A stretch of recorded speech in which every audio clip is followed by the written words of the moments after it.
Hello friends, I am Michael Kingswood. This is Story Time.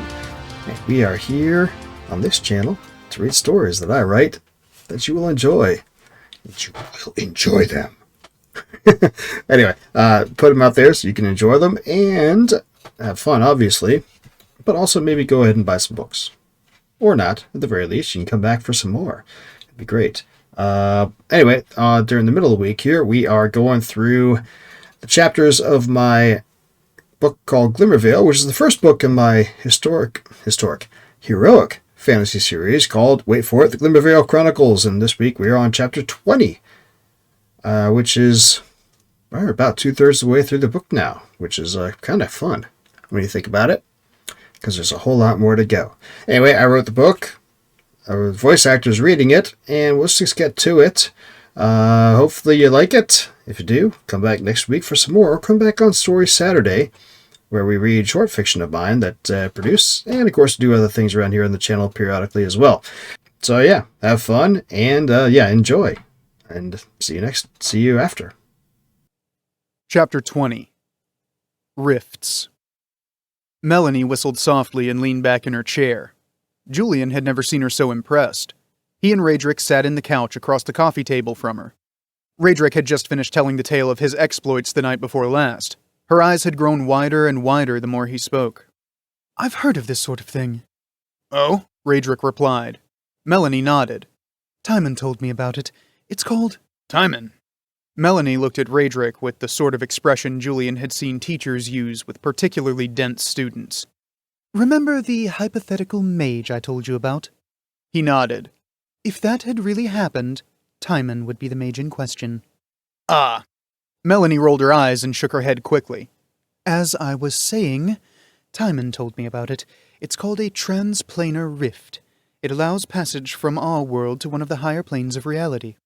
Higher planes of what? What the hell was she talking about?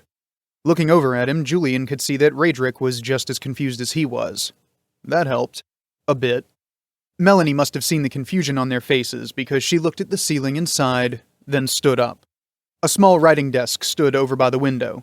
She retrieved a pen and inkwell along with a piece of paper from the desk and returned to the coffee table. "Look, the material world we live in is not the sum total of existence." She looked down her nose at the two of them, adding, "You should have learned this from your school teachers, or at least from your priests at some point." Raedric nodded. Julian spread his hands and shrugged. "Yeah, the priests always used to talk about how the gods live in the higher realms, or some such drivel. It didn't mean much to me." To his surprise, Melanie smiled. "Or to me either, to be honest. When Timon explained this to me, I thought he was putting me on at first, but it turns out to be true." With a little shrug, Melanie looked down at the paper and drew a line on it. "Let's say this is our material world." "The world is not two-dimensional," Raedric pointed out. Melanie gave him a long-suffering look, making Raedric shut his mouth and slouch back in the couch, looking chastened. Julian found himself grinning. She could be a handful, but he found himself admiring her more and more. "If we assume our three-dimensional world can be represented by this line," Melanie said in an annoyed tone, which Raedric responded to with a nod, "we can also represent the other planes of existence with lines." She drew several more lines on the paper, some above the world line and some below. "All have their own rules. Some are very similar to ours and can be visited. Some are different enough that to enter them means instant death. A few of them are so dangerous that even opening a portal to them could destroy wide swaths of the material world." "How do we know that?" Melanie looked at Julian and shrugged. "Trial and error. From what I hear, members of the Magisterium have experimented with accessing the different planes for years, centuries maybe, and they aren't the only ones." Her eyebrows rose high on her forehead.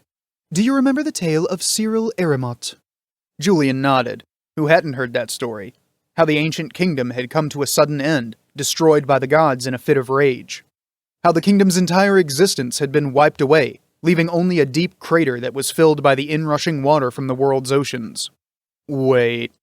Are you saying the Cyril Eremot was destroyed because someone there accessed one of these places?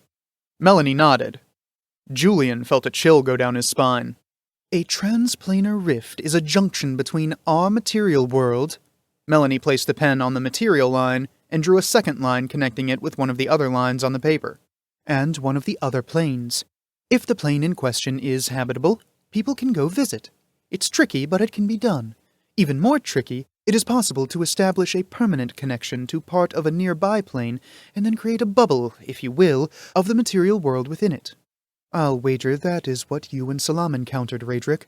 It would explain why time was different there, as well as the strange perception you experienced. How? Raedric stopped and swallowed. He looked as confused, as disturbed as Julian felt. How is that sort of thing accomplished? Melanie shrugged. I've never seen or heard the incantations for it. If Timon knew them, he did not share. He did say that only the most powerful mages wielding the rarest of compounds could create a transplanar rift. Bugger me, Julian said. That means Farzal. Eisenhoff, Raedric corrected. Whatever. That means he has a big-time mage on his side. And we're supposed to fight that? How? Melanie looked askance at him. No offense, Melanie, I'm sure you're totally capable, but you just said you don't... I know what I said. You did not listen. Sure I did. Only the most powerful mages can do this sort of thing. True, but you did not stop to consider the implications of that fact. When I say only the most powerful can do it, I mean less than a dozen men in the entire world. So? So, everyone knows who those men are, and where they are. These are not the sorts of people who tend to associate with criminals, or to go somewhere without people knowing about it. Raedric interjected. All right, so if it wasn't one of these famous mages, who could have made this place?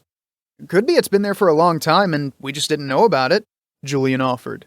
There are a lot of old ruins everywhere. Melanie considered his words for a moment, then shook her head. It's possible it was there before, but these aren't the sorts of things you can just walk into by mistake. Sometimes they are tied to an object of some kind, a focus for the magical energy. He would have to have obtained the precisely correct object linked to that particular rift, and then known the correct procedure to activate it in order to access the rift.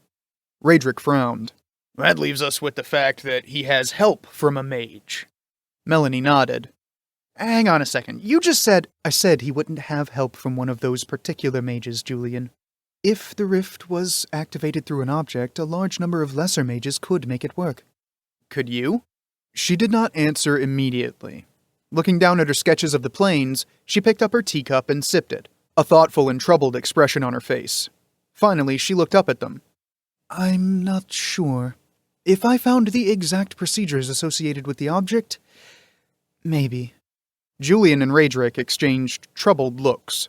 This just got better and better.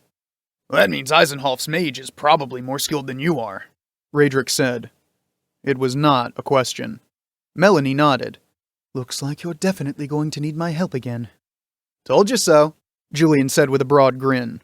That earned him an annoyed look that turned, after a moment, into a small smile and a nod from her. Raedric looked between the two of them, a thoughtful expression on his face. Well, we have one advantage. Eisenhoff probably doesn't know we found his lair. How's that? Melanie asked. You killed 4 of his men. Raedric nodded. True, but Salam and I drugged the bodies a few hundred yards into the mist, away from the trail to the fort, and cleaned up or covered as much of the blood as we could. So it's possible they just think those fellows deserted. You hope. He nodded again. Yes, I hope. Another advantage, Julian said. With your adventure, that puts him down 9 men. If he started out with 40... 35, Melanie corrected. He probably did not send all his men to the raid on your caravan, Raedric explained. He probably has at least 40 men at that point. Melanie frowned but nodded. Then her eyes opened wide. He's taken 20% casualties in less than a week. That's got to have some of his men thinking about whether they want to keep doing this. Exactly. If we can whittle away at him a bit more, maybe we can force his hand, get him to do something foolish. A sudden thought occurred to Julian. Melanie, what would happen if the object controlling the rift were destroyed? She pursed her lips in thought for a moment. Most likely the rift would close forever, although I suppose there's a chance of something more dramatic happening. So, best case, whoever was in the rift at that point would be trapped. Is there any way they could come back? Melanie shook her head. No. There are an infinite number of planes in existence. Even if a highly skilled mage consented to recreate the rift, To target the exact place on the exact plane where they were located without a guide of some kind would be all but impossible. Well, that's it! Julian bounded to his feet, unable to contain his excitement. We don't need to worry about fighting all of them. We just need to find that object and... He made a gesture like he was breaking a stick in two. Raedric's eyes widened. You might be onto something there. No. Melanie's emphatic statement took the wind out of Julian's sails. He looked back at her in confusion. Why not? Any object chosen to be imbued with this sort of power would have to be extremely durable, for the reason you just stated. I doubt you could just simply break it, but even if you could, where is it? I don't know. That's why we need to find it. Raedric sighed ruefully. No, Julian, she's right. They've probably got it hidden in their fort, or Eisenhoff keeps it on him, or the mage does. Either way, we'd still end up having to fight our way through his men to get it. Julian nodded reluctantly. He hated that they were right, but he couldn't deny it. It would come down to a pitched battle after all. Wait a minute. Melanie, why can't you just, He waved his hand around in a way that he hoped looked mystical. Bring the chasm down and block the rift that way. Raedric rolled his eyes. Really, Julian? She's not a god. Didn't say she was, Ray, but mages can do some impressive things. Melanie replied, Julian, while that is theoretically possible, it's not practical. How come? Well, for one thing, like I told you before, the incantations for a spell that would actually move the earth would take a couple of hours, and the components would likely cost more than this town. Julian blinked, his initial enthusiasm blunted by her response. It got worse as Melanie continued. But more important than any of that, I don't know any spell that could do that. Rubbish! We saw mages in the army do things like that. Melanie nodded. I didn't say the spell doesn't exist. I said I don't know it. Julian sighed. Well, maybe we could roll a bunch of rocks down manually. Get a bunch of men from the town to... Julian! Raedric was eyeing him in his patented, stop being stupid manner. And he was right. There was no way they could get enough stones moved in to block up the chasm without the brigands noticing it somehow. Then they would just have a fight on their hands, and they were not ready to face all of Eisenhoff's brigands yet. So be it. Julian sighed again. All right, let's figure out how to whittle him down some more then. All right, I know what you're thinking. You're thinking, hey, Kingswood, I love that story. How can I buy your books? Great question. Here's the answer. Best way to buy my books is to come over to my site, michaelkingswood.com/store. That will bring you to this place, which is my company's store where you can get books, merchandise, all kinds of great stuff that I've set up. And but you're wondering how it works. Well, here, let's check out Glimmer Chronicles, which is my heroic fantasy series that I've talked a lot about. If you haven't read it yet, you really should. It's a super fun series. Everything you would want. You should start with Glimmer, which is the first book. Come over here to Glimmer. It'll load up. Hey, look at that. You get the book description, links to other books in the series, great stuff. And you can pick the format you want. You got ebook, trade paperback, and audiobook. Not everything I've written is an audiobook yet, but almost everything's a trade paperback and everything's an ebook. But like, hey, I know what you're thinking. Hey, I'm buying from you. How do I get the ebook? There's a service that I work with called Book Funnel. When you buy from my site, they will send you a link. That link will lead you to a page where they will walk you through how to load your ebook onto the device of your choosing, or you can just download it to computer and do whatever you want with it. So that way it's easy peasy. Maximum profit for me. All kinds of fun for you. But I know, a lot of you guys, you like your Kindles, you like your other things, and you want to go straight to the retailer, and that's fine. You can come over here to michaelkingswood.com/books2read, the number 2. And I have this handy dandy universal book-like aggregator page set up. You can scroll through, look at all my stories, all my books, and pick which one you want, and then go from there. Here's how it works. Let's do Glimmer again.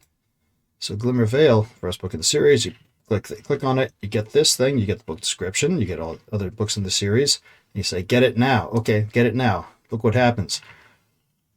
every retailer where you can find it is here. You can pick the one that you like best and say, okay, cool. Well, let's say I wanted to buy it in, I don't know, let's just say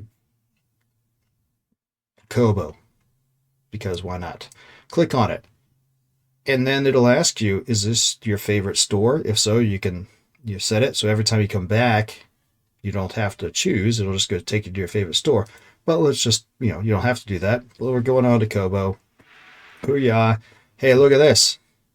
Here it is on the Kobo site. People like it. People have bought it. Good stuff. Links to other things of mine. And, or you can do one of the other stores that you like. Either way, you get the book you like. I get money. It's all good.